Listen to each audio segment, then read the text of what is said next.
মোদী সরকার। ফের কঠোর আন্দোলন শুরু করার হুঁশিয়ারি দিয়েছে ভারতের ককরোচ জনতা পার্টি সিজেপি, যার ফলে ঘুম হারাম হয়ে গেছে ভারতের প্রধানমন্ত্রী নরেন্দ্র মোদীর। কারণ গতবারের আন্দোলন সামলাতেই হিমশিম খেয়েছে তার সরকার। অবশেষে তৎকালীন শিক্ষামন্ত্রীর পদত্যাগের মধ্য দিয়ে সেই আন্দোলনের সমাপ্তি ঘটে, যা সিজেপি এবং ভারতের তরুণদের জন্য এক বিশাল জয়। তবে আন্দোলনের পর সরকার যেসব প্রতিশ্রুতি দিয়েছিল সেগুলো কতটা বাস্তবায়ন হয়েছে তা পর্যালোচনা করতে আজ সোমবার জাতীয় কার্যনির্বাহী কমিটির বৈঠক করবে ভারতের ককরোচ জনতা পার্টি সিজেপি। একই সঙ্গে পরবর্তী কর্মসূচি কী হবে, বৈঠকে সে সিদ্ধান্ত নেওয়া হবে। গতকাল রবিবার এক বিবৃতিতে সিজেপি জানিয়েছে, সরকারকে দেওয়া প্রতিশ্রুতিগুলো বাস্তবায়নে বাধ্য করতে প্রয়োজনীয় সব পদক্ষেপ নিয়ে বৈঠকে আলোচনা হবে। এর মধ্যে দেশ জুড়ে আবারও আন্দোলন শুরু করার বিষয়টিও রয়েছে। সিজেপি জানিয়েছে, দেশজুড়ে শিক্ষার্থী ও আন্দোলনকারীদের বিরুদ্ধে দায়ের করা এফআইআরের পূর্ণাঙ্গ তালিকা দিতে সুপ্রিম কোর্ট কেন্দ্রীয় সরকারকে 3 বার নির্দেশ দিয়েছেন।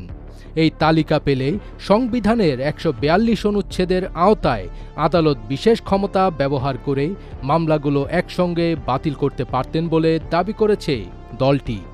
তবে সিজেপির অভিযোগ, আদালতের বারবার অনুরোধের পরও সরকার এই তালিকা জমা দেওয়ার বিষয়ে কোনো প্রতিশ্রুতি দেয়নি। তাদের দাবি, প্রথম দফার আন্দোলনের পর কেন্দ্রীয় শিক্ষামন্ত্রী ধর্মেন্দ্র প্রধানের পদত্যাগ নিশ্চিত হয়েছিল। তবে আন্দোলনকারীদের দেওয়া আরও কয়েকটি গুরুত্বপূর্ণ প্রতিশ্রুতি এখনও বাস্তবায়ন করা হয়নি।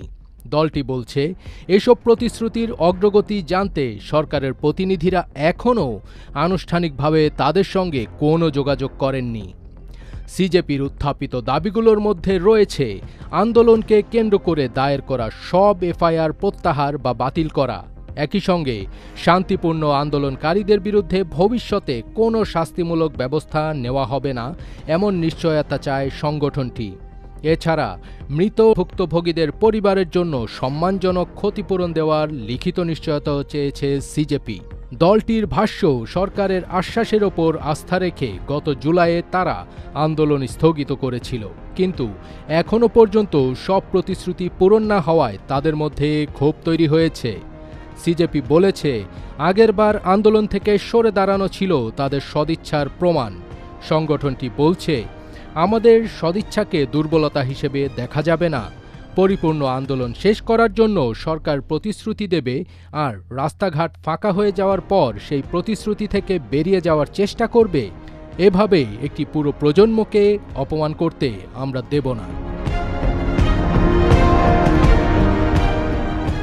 ফজবির তাজ, এটিএন বাংলা।